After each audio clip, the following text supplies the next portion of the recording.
Morning feast. Again, happy anniversary. You know that one of the songs that we sung earlier, if you noticed, is quite from way back. Parang hinugot galing sa baul. Ang title niya ay Shout to the Lord. At kung alam mo yung kantang yon, that means matanda na tayo kasi alam ko na yung kantang din yon. And it's an old song. I remember I first heard of this song back in 1995. I was grade 2 then. It was our Christian living teacher who taught us that song for Holy Mass. I think I was 8 years old. I was not in ministry yet. I did not yet have that much of a personal relationship with Jesus. And yet when I heard that song, that first time, something in me just moved. Like I loved that song right away. And looking back at it now, perhaps by the grace of God, early on, I already maybe had an affinity with worship songs. And that I think is an example of an evergreen worship song. And evergreen, my friends, is our anniversary for our 13th year that we celebrate today. Everybody say evergreen. Evergreen. Essentially, it means enduring freshness or enduring growth. Something that is perennial, timeless, or long-lasting. In fact, what I find interesting when I was talking to our leaders was that apparently this term evergreen, ginagamit pala in different fields and industries. Like for example, in marketing, they would say that a content is evergreen when that content is continuously universal and relevant for years and years. In media, music, or movies, they would say that a piece of music or a movie is an evergreen classic hit pag sikat siya, when it's popular for decades and decades. Similar to perhaps Titanic, or if it's music, I would say as well, as I said earlier, shout to the Lord. Because we've sung it then, we continue to sing it now, and it continues to bring us to the presence of God so powerfully. Yes? And even in the field of botany, where I think this whole evergreen term originates from, it means a plant that does not wither, a plant that retains its green leaves for a long period of time. And it's amazing, it's an amazing idea, an amazing concept that I believe is authored by God Himself, this thing called evergreen. In fact, in Scripture, you can trace this whole theme or idea, and I'll just give you 2 examples this morning. Are you with me? In Psalm chapter 1, just from verses 1 to 3, it says, "Blessed is the one who does not walk in step with the wicked, or stand in the way that sinners take, or sit in the company of mockers, but whose delight is in the law of the Lord, and who meditates on His law day and night." And here it is. That person is like a tree planted by streams of water, which yields its fruit in season, and whose leaves does not wither. Whatever they do prospers. Everybody say evergreen. And in Isaiah 58 verse 11, which is where our theme comes from, and we'll hear more about this in a bit, but it says there, the eternal one, and I think somebody needs to hear this today, the eternal one will never leave you. He will lead you in the way that you should go. When you feel dried up and worthless, God will nourish you and give you strength, and you will grow like a garden lovingly tended. You will be like a spring whose water never runs out. You see, these passages of Scripture speak of people and plants and people who, as long as they are connected, as long as they stay connected to their life source, they will continue to be healthy. They will continue to flourish and bear fruit. they will not waste away worthless, but rather they will grow and prosper in every season. And so friends, perhaps today as we are celebrating this whole anniversary with this whole theme of evergreen, maybe you're quite not feeling it yet. Because maybe as we talk about these evergreen concepts, you actually feel perhaps dry, wasting away and lifeless because of the droughts and the difficulties and the deserts of life. Well, if that's you today, allow me just to encourage you to plant your life by the living water that is Jesus, and you will remain evergreen in every season. Like drought or storms may come, but you will remain standing strong like a mighty tree, remaining lush, flourishing and growing season after season after season. Why? Because God Himself is evergreen. He is timeless. His love is everlasting. His faithfulness is the same yesterday, today, and forever. And guess what? And I hope you've noticed this for 13 years on. It is He who continues to sustain and strengthen our feast and our lives to continually bear fruit, to continue to build the kingdom of God, to continue to reach lost souls. And so if you're grateful just like me for everything and anything that God has given us for the last 13 years, let's give Him our best evergreen shout of praise! Oh, we sing! Lord, all the power and majesty, praise to the King. Mountains bow down and the seas will roar at the sound of your name. I sing for joy at the work of your hands. Forever I love you, forever I'll stand. Nothing compares to the promise I have in you. Come on, if you believe that His promise is better and even it's fulfilled in your life through and through, come on, just give the Lord a big hand. Hallelujah. Hallelujah. Speaking of evergreen, and we have this moment every time in our feast where we get to know each other a little better. It's called our minute mingle. It doesn't have to be awkward. It can actually be fun just to really connect, because we believe that this is not Christian consumption. You don't just come here like Netflix to watch information. You come here for an encounter with Jesus. And this is community. And so that said, speaking of evergreen, I want to ask you to ask someone you do not know this question. Which will you choose between the three? Salad, pinakbet, o chop suey? In 3, 2, 1, and go.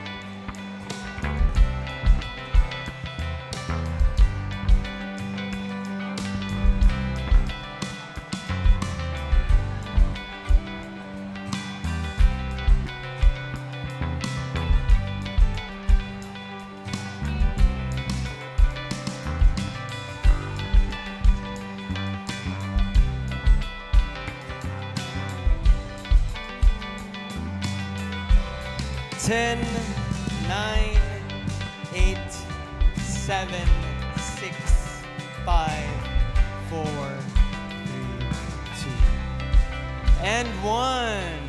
You can all be seated. Can we give a big hand to our dance ministry who kicked off our celebration earlier? Nakita ba nyo si Pinoy Forest Frank? And can we give a big hand to our worship team as well? Thank you very much, guys. Medyo lumabas si nostalgia ng konti, no? Nung kinanta natin yung Shout to the Lord, eh. Hey, in case you're coming here for the very first time, you came here at a very beautiful moment as we celebrate our anniversary. And on behalf of our team here, we just want to welcome you. By the way, if you haven't met yet, my name is Mike Viñas. I lead this faith community called Feast Alabang Northgate. And as I said, on behalf of our team, we want to welcome you and honor you for being here today.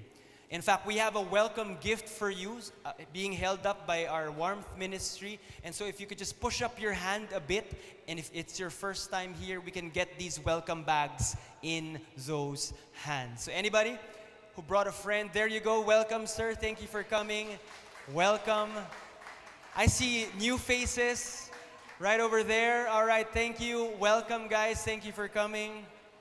Right over here as well. Can we give a big hand to all who are coming to our feast for the very first time? Amazing. And along with new faces, I'm actually seeing a lot of old faces na hindi naman old in age, pero old kasi nakasama natin before in Feast Acacia, in Feast ATC, in Feast Festival Alabang. Ang dami natin pinagdaanan, ano? Feast Bellevue PM, and then now Feast Alabang Northgate. So those of you who've been just returning today, we are grateful that you're here. Can we also give them a big hand? Amen. And you know what I forgot? I was so hyped up with all that we were doing, I forgot to pray our novena to God's love. 13 years in, and I forget this, right? So let's come to pray, and I think it's a perfect way to come into God's Word. Oh, di ba? May rason, kayo naman eh. So let's come together in the name of the Father, the Son, of the Holy Spirit. Amen. And pray this prayer as if you've been praying this for the last 13 years, knowing that it has proven to be true each and every year. Together. Today I receive all of God's love for me. Today I open myself to the unbounded, limitless, overflowing abundance of God's universe. Today I open myself to God's blessings, healing, and miracles. Today I open myself to God's word so that I become more like Jesus every day. Today I proclaim that I'm God's beloved. I am God's servant. I am God's powerful champion. And because I am blessing the world in Jesus' name. Amen. We honor God's word and we open our hearts to receive it today as we sing. Thy word is the lamp unto my feet and the light unto my path. Let's give the Lord one big hand again. To preach God's word today on our very special anniversary celebration, I invited someone who is considered a great friend and a favorite by many feasts. And we love him here as well. Can we express our love to this guy this morning? Of course, you don't know him yet. Di ko pa ina-introduce, ano? Pero may love na kagad. He is a barista by passion and a priest by calling. And every time that I have an encounter with him, I always have this sense that his faith, his life is so evergreen. And that's why I invited him to preach for us today. See, today, Brother Louis is not with us because he's in a parish where he's serving, but we won't miss him that much today because his twin brother is here. Please welcome Father Albert Garong. Hello, inagaw mo yung punchline ko. I was gonna say, hello, my name is Brother Louis Julian. Hello, Feast Alabang Northgate. It's so weird na dumating ako dito, nagmimisa na. Kasi nga normally I come here to say Mass for all of you. Iba pala yung speaker. Tapos yung iba ding nandun sa labas, parang nagtataka sila. Nagmimisa na, di ba? Pero si Father nasa labas pa. Gusto ko sabihin na I'm not your presider today. For some bizarre reason, I am giving you the talk today. I hope that's okay. Minsan lang naman mangyari, no? So you know what? Brother Mike already gave us a very good explanation of what evergreen is. So I want to just jump right to my next question. My first question was supposed to be, what is evergreen? Pero I guess, malinaw na, di ba? Nakinig ba kayo kay Mike? Of course, syempre, anniversary ngayon, kailangan, yes, you're right. My next question is, does faith make us evergreen? Is that the intended purpose or fruit of this entire thing that we're doing, of connecting with God? Sabi nga ni Mike, that seems to be the promise. Yes? Parang yun naman yung pangako sa atin. Ang pangako sa atin is, you stick to the Lord. Diba? You stick to the Lord and you will be always fresh. Tignan nga yung katabi niya, mukha ba silang fresh all the time? Amoy fresh ba sila? Gusto ko yung may umamoy talaga sa katabi. But also, spiritually fresh. Maybe also in life, palaging blessed. Kailangan daw pag Kristiyano, palaging masaya. Kasi we're close to God. So kailangan hindi tayo dumadaan sa hirap. Ganun ba yun? Parang yun kasi yung pangako dapat evergreen. And I would answer, yes. Faith makes us evergreen. But not in the way we think. Certainly, not the way we imagine. Yung pinanggalingan nitong term na evergreen is really dun nga sa botany. Anong ibig sabihin? Dun sa mga lugar na merong winter, na may snow, merong mga trees na kahit dumaan na yung fall, nagtaglagas na, may mga puno na, green pa rin kami. Nasa gitna sila ng snow, yung ibang puno wala ng freshness, ubus na. Itong mga pine trees na to, tall, green, kahit tuyo na ang lahat. Ang yabang ng mga punong to. Siguro kung meron silang emosyon, sabihin nila, naglagas na kayo? Affected. Kami, we're evergreen like this. Yun talaga ang pinagmula ng idea of evergreenness. Ganun ba? Yung parang may sense of permanence. Parang kahit anong mangyari, eto na ako, wala na kayong magagawa sa akin. And a lot of us, that's what we aspire to have.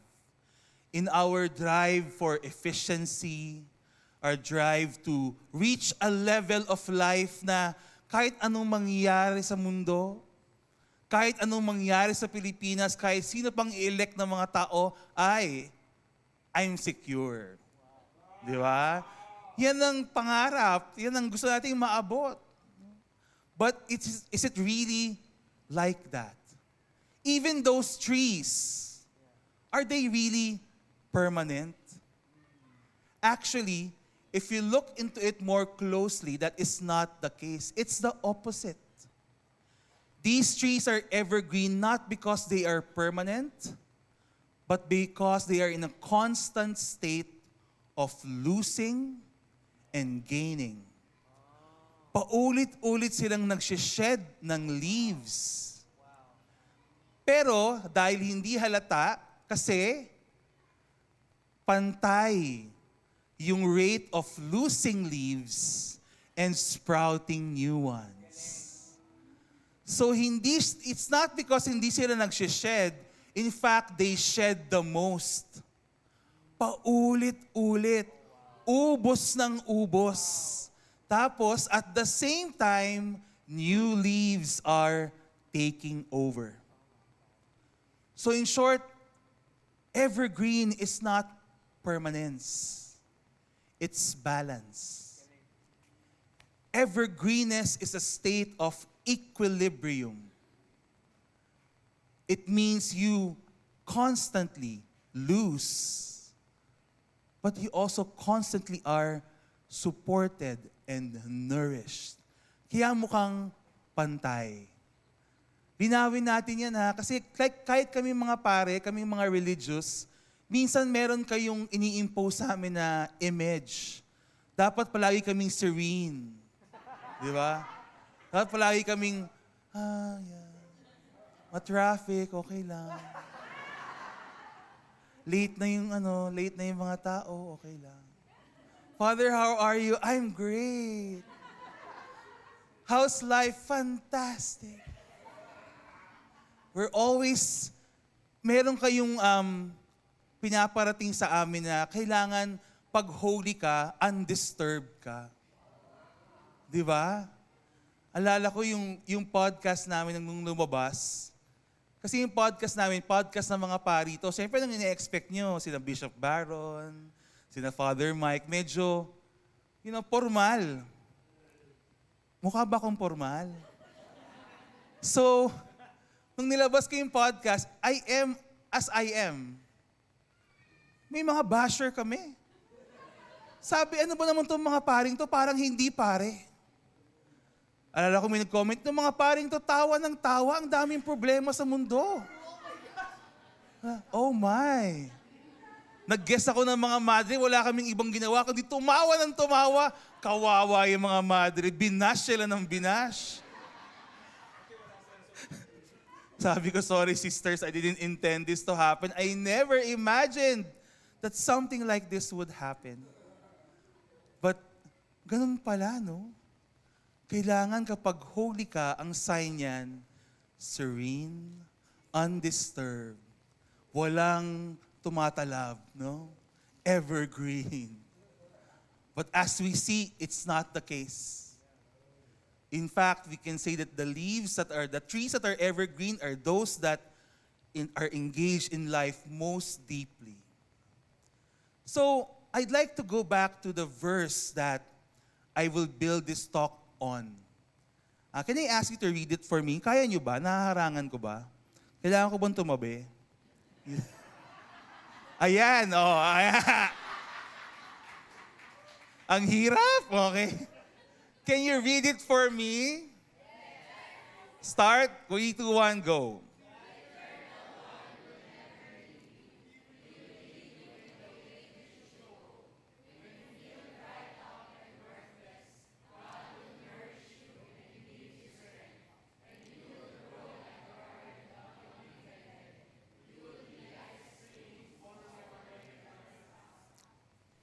Okay. I would like then to point out a glaring difference of what evergreen is according to the world and according to Scripture.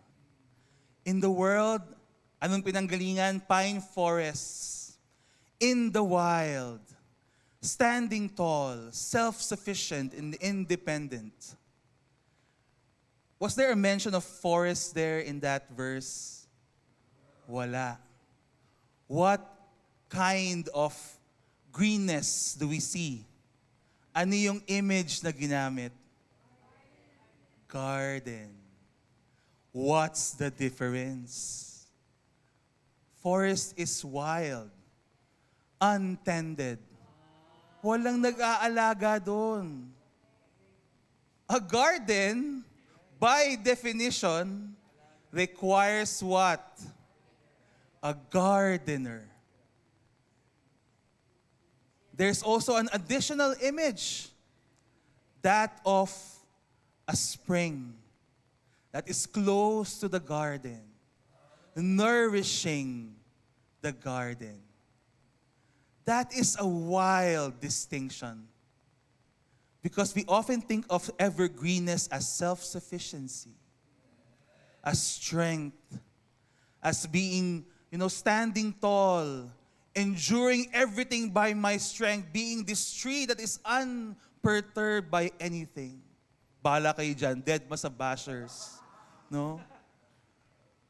But the Bible tells us that yes, God wants us to be evergreen.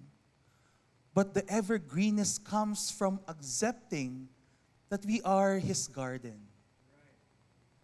And therefore, evergreen is only possible in this relationship between gardener and garden.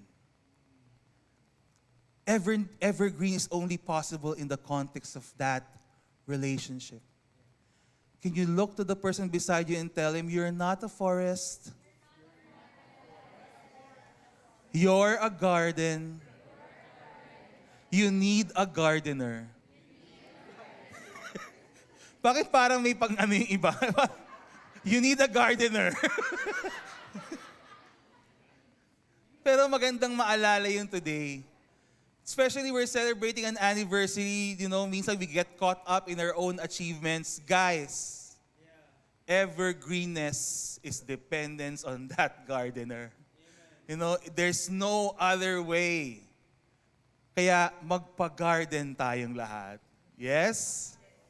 That is what God offers to all of us. The promise is not to make us these wild forests, but to be carefully tended gardens, nourished by springs that are close to us.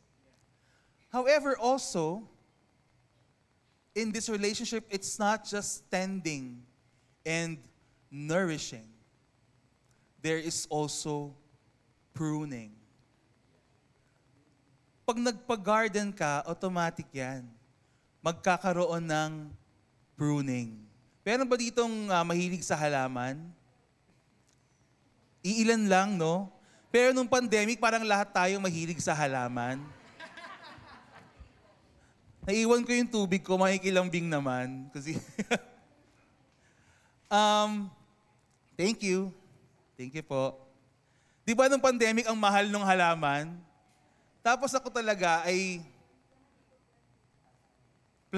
plantita, yes. So, ako ang dami kong nakuhang halaman, binibigay sa akin. Pero talaga ako, green thumb. However, when you go to my office right now, ang daming halaman doon. So people say, wow, Father, green thumb ka pala. Hindi po. Those are the survivors. They're like the last 1%, guys. Sila yung produkto ng trial and error ni Father Albert until at last nagtagumpay ako, nabubuhay na yung mga halaman sa akin. Kaya minsan pa nagmimisa ako, I also remember the eternal repose of all those plants that went and died by my hands. No? Kailangan ko rin ata silang ipag-confess. No? Dahil marami sila. It's tough to be pruned. To be honest, right now, I find this ironic when I got this invitation because I'm also being pruned right now. I just got reassigned in my apostolate, in my mission. So as priests, we can be reassigned anytime. Either location, pwedeng mag-mission ka sa ibang bansa, or trabaho. I was not reassigned with location. Nasa Makati pa rin ako. But I got transferred to another kind of work. For 7 years, I was marketing for St. Paul's. So pag nakikita nyo yung mga tindahan namin dyan sa South Mall, siguro nakita nyo. Dati meron sa festival, nagsara na. Oo, kulang sa suporta. Kaya I wasn't doing my job. No, because I was marketing, I was doing all this creative stuff. And I flourished there. I love it. Now I'm put in an admin job. It's all about systems and management and being the most efficient person in the room. I am the least systems person in the world, guys. That is not who I am. 1 month into the job, I was crying for help. Because I cringe at this. Nung ako yung nakakatanggap nito, now I'm the one sending these messages guys, can we align on Monday about this project? Let's put a pin on this and go back to the matter at hand. Kailangan ko na maging ganun ngayon. Dati I was the free, happy creative na talagang running wild with my imagination. Now I have to be this systems person. It's terrible. It's absolutely terrible. And I was crying for help because it was so not me. But in my prayer, two things come up. Number one, I was put there because I have a vow of obedience and I will always uphold that. But number two, I was put there because that is what my mission needs right now. And in the end, our mission is more important. So my prayer to God is simple. Lord, make me this person that our mission needs. Destroy what you need to destroy. Change what you need to change. Break me and overhaul me if needed. But the kind of person that this job needs right now is someone that I feel is not who I am at the moment. Sinong mag-a-adjust? Si Lord ba o ako? Siyempre ako. I romanticize it like that, but that is my situation. And I guess this came at the right time for me. And God is now, thank you, I love that. And now God is pruning me. And minsan masakit yun. Naalala ko rin, alam nyo guys, I recently turned 40. Wala lang pa-cake, ano ba yan? Wala lang pa-kanta. March! So, nung March, I turned 40. Eto na, di ba? For a person who hindi pa 40 noon, parang ang tanda nung 40. Here I am now. I am now here. Tapos, in the span of 1 month after turning 40, you know what happened to me? I got injured here in my left wrist. Nagbuhat na ako ng mabigat. I played badminton. I've been doing that for a while now. Bigla na lang nagkaroon ako ng muscle pull dito. And then, after a week, sumakit naman yung kaliwa kong paa. All in a span of 1 month after turning 40. So I guess that's my welcome to 40. Welcome party, you know? Pruning. All of it, pruning. All of it, God telling me, anak, you have to change if you want to stay in the game. My child, permanence is not in the deal. Evergreenness is constant renewal. Never-ending renewal. Allowing God to plant you, nourish you, tend to you, let you grow, and then in His own perfect time, pull you out again and plant you somewhere else. That's how it is. That's the deal. If you don't like that, the door is there. Because I am not gonna make false promises here, brothers and sisters. But that is the sitch here. That's what we are entering into. But you know, pruning is not so bad. Pruning is proof, I think.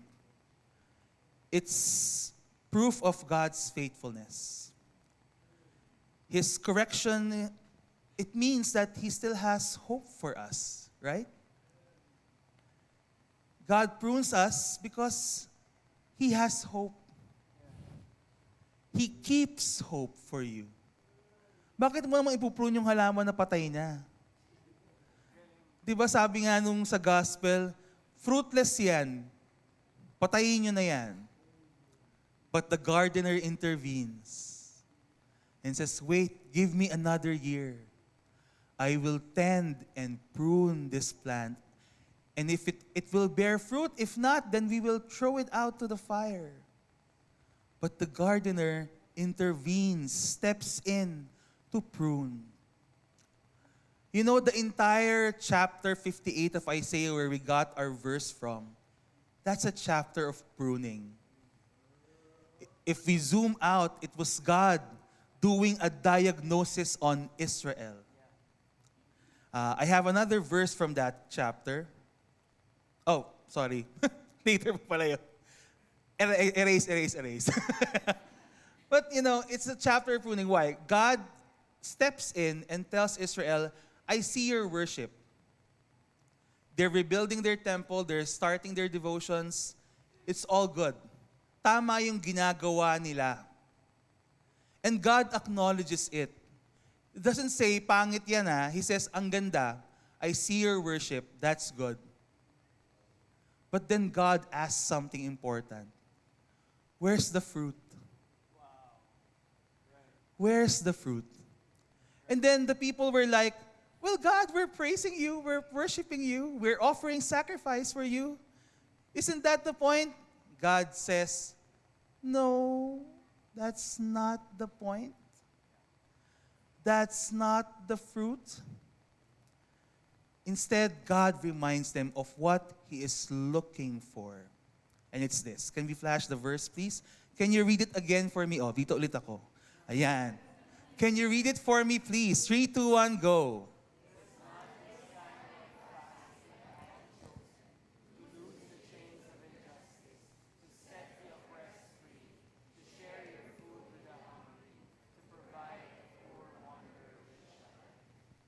So what was God looking for?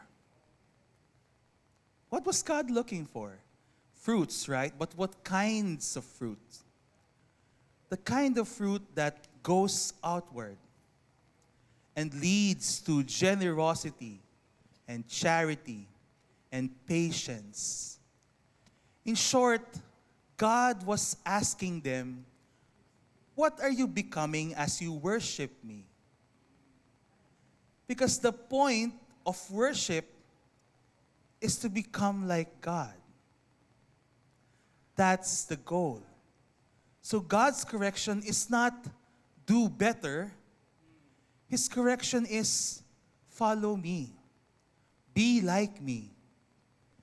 And God was pointing out what He has been doing for them. He sheltered them. He fed them in the desert. He nourished them. He replanted them in the promised land. God did what a gardener does for Israel and has been constantly doing that. And now He's asking, your worship should lead you then to become also gardeners for others, especially the poor and the weak. That's how we become evergreen. Mind you, hindi siya cause-effect. Worship God, you become evergreen. Do good, you become evergreen. No.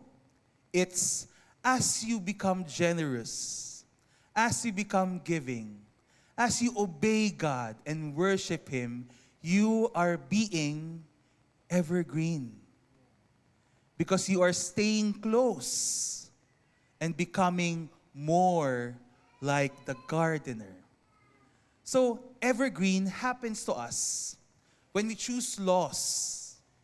When we choose loss to gain Christ, when our goal is not self-sufficiency, but self-giving, when we live not by our plans, but by His promises. That's how we become evergreen. In short, you are a garden. Act like it. You are tended to by a gardener who is faithful to you. Act like one. You are not wild trees in the forest that have to tough it out. You are not these, long-suffering trees na kailangan nyo magmatigas. You're a garden. Act like one. Because sabi nga ni Mike kanina, the only one who is evergreen is the one that comes to us. God is the only one who is evergreen. And He brings us to Himself. Allow me to be a priest right now and not a gardener anymore. That's what we do every time we go to Mass. When we go to Mass, we unite ourselves to Jesus. It's not the other way around. Jesus is gathering us to Himself dahil siya lang ang evergreen. Alam niyo yung sa mga cartoons noon, yung may mga bata magpe-pretend silang adult sila para makapasok sa sinihan or whatever. So ang gagawin nila, magpapatong-patong sila. Tapos maglalagay sila ng trench coat. Ang tanda, di ba, Looney Tunes? Di ba? Pang Tom and Jerry by example ko. So yung mga parents, hanapan nyo na lang ng mas modern interpretation to, ha? Pero you get what I mean? Yung mga bata na magsusuot sila ng trench coat para magpanggap silang another person, magkakapatong pala sila, but they pretend to be this one adult. Basically, that's God's project for us. Pinapasok niya tayo sa sarili niya, and because we are part of Him, we get to enter heaven. That is the only way. Evergreenness is the same thing. We become evergreen because we allow ourselves to be part of the only one who is evergreen. You, me, we will never be evergreen by ourselves. We can only be evergreen in connection to God, who alone is evergreen. So God draws us to Himself. So as we celebrate your 13th anniversary, nagulat ako kanina, may pa kayo Feast Acacia pa kayo? Ang dami nyo na palang pinagdaanan, no? So nakailang change venue na kayo? 4. Imagine. Ang dami-dami nyo ng pinagdaanan. And you deserve to celebrate this moment for sure. You deserve to celebrate this moment wherein you look back at God's faithfulness. And my hope for you is that as you celebrate evergreenness, you remember that our goal is not to make ourselves evergreen. The goal, as always, is to grow in relationship to an evergreen God. Hindi tayo ang nagtawid nito, si Lord. Amen? Hindi tayo ang nanguna dito. Sabi nga ni Father Joel kanina, ang ganda-ganda ng homily niya. Buti na lang may pang-homily na ako mamaya. You know? God is the one who stood in front of us, beside us. O, di ba hindi nyo natanda? Ganyan kayo sa amin eh. Father Joel Hason na yun, oh. Di ba? God is the one who stood in front of us, beside us, behind us. Just lahat. And we shouldn't resist that. We're uncomfortable with it because we keep being told, no, you have to be self-sufficient. Dapat strong, independent person ka. Huwag kang nagre-rely sa iba. The moment you enter those doors for Mass, all that disappears. Because the moment you enter doors for Mass, you are admitting, Lord, kailangan kita. Because I'm a garden. I'm not a forest. I need my gardener. I hope that 13 years has taught us exactly that. To constantly surrender to our gardener. Stop pretending to be forests. We're not. We need to be tended. We need to be nourished. We need to be pruned. Number 2, let's embrace constant renewal as a way of life. Palagi tayong ganito, Lord, okay na ako dito eh, ang ganda na eh. Lord, huwag niyo muna kaming galawin. We finally got this. Naku, delikado yung mga prayer na yan, guys. Kasi minsan pag ganyan-ganyan tayo, doon talaga manggigigil si Lord. Ayaw mo pagalaw, ha? Wait ka lang, eto na ako. Diba? Palagi ko ito sinasabi. I like saying it again and again. Ang hobby ni Lord, manira ng plano. Di ba? Agree kayo? The longer you've been doing this, alam na alam nyo yan. Kaya ang saya ng hobby ni Lord. Kasi hindi siya nauubusan. Kasi tayo mga taong hilig natin mag-present ng project plan kay Lord. Which is fine. You know, the Lord is pleased with that.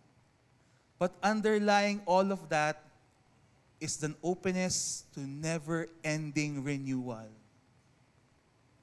I like this thing that I read in the internet at one point. I forgot who wrote it. But he says, the worst thing that can happen to a person's life is for all his plans to come true. I repeat it. The worst thing that can happen to a person's life is for all your plans to come true. Because even right now, I ask you this, look back at your life. How many of those wonderful things you're thankful for were exactly planned? How many of them were surprises from God? Mga hindi nyo inaasahan. So, alam niyo yun, kung ayaw natin ng renewal, kawawa tayo. Kung palaging natutupad yung mga plano natin, guys, delikado yan. Kasi ibig sabihin, hindi nakakapasok si Lord. Hindi siya nakakagalaw. And you know what kind of plant is actually permanent?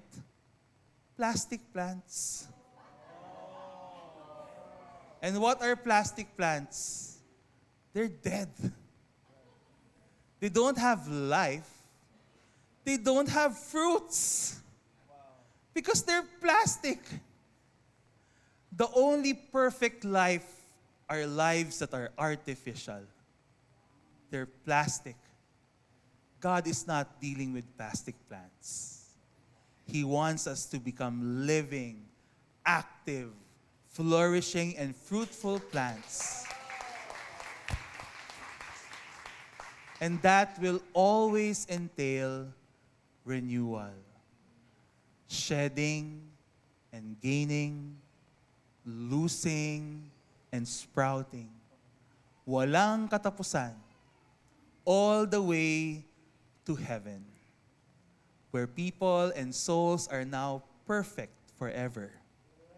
But in this side of heaven, it will be a never-ending process of renewal. Embrace it. Si Father Albert, bago trabaho, kailangan mag-lose ng weight. Parang si Brother Louie. Di ba kinonect niya yan? So nag-talk siya, di ba? I'm not bashing him, okay? I love my twin brother. Kahit na ininjan niya ako today. You know, but, di ba, it is what it is. But finally, and I want to leave you with this, build an ecosystem of grace. What does that mean?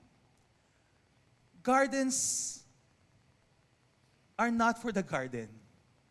Springs are not for the spring. The food that the gardens produce are for who?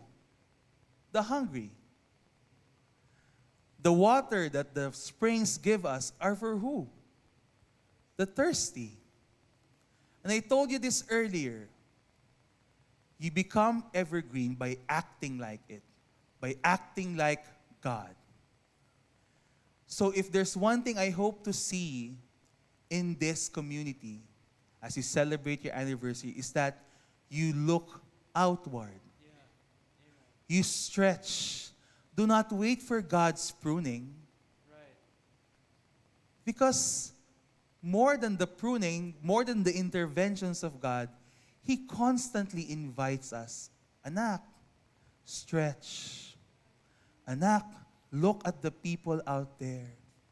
Anak, look at those empty chairs. Dapat may tao dyan. And we all have those people who are hungry and who are thirsty right now.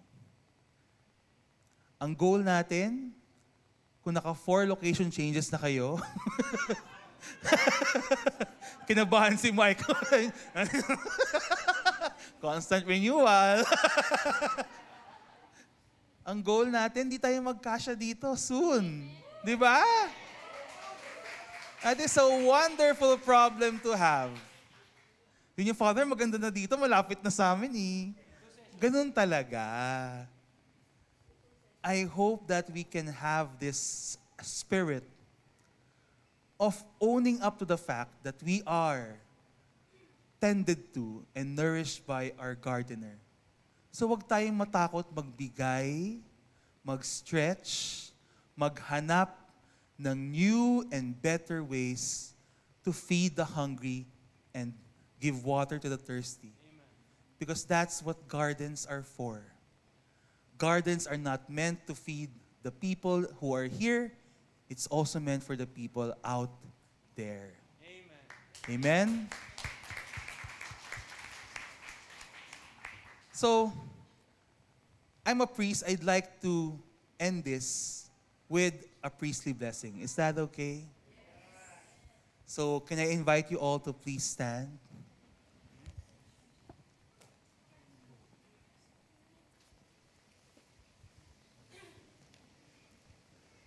In the Father, the Son, the Holy Spirit. Amen. The Lord be with you. Bow down for the blessing. Lord God, we thank you for being our faithful and constant gardener, for always tending to us and nourishing us and stepping in to prune us whenever necessary. Lord, we thank you for all these gifts that you have given to us, the steady hand that you have been using to protect and nurture us.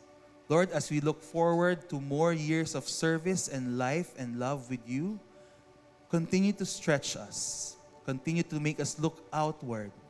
Continue to make us bear fruits that will benefit not just ourselves, but others.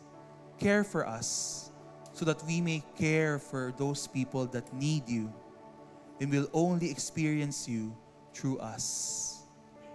Lord, we thank you for all the blessings that you have given to support us and carry us through all the seasons of our life. To you belong all glory. To you belong all praise. And we remain faithful to you and constantly ask that you renew us day in and day out. All this we ask through Christ our Lord. Amen. May Almighty God bless you, the Father, the Son, and the Holy Spirit.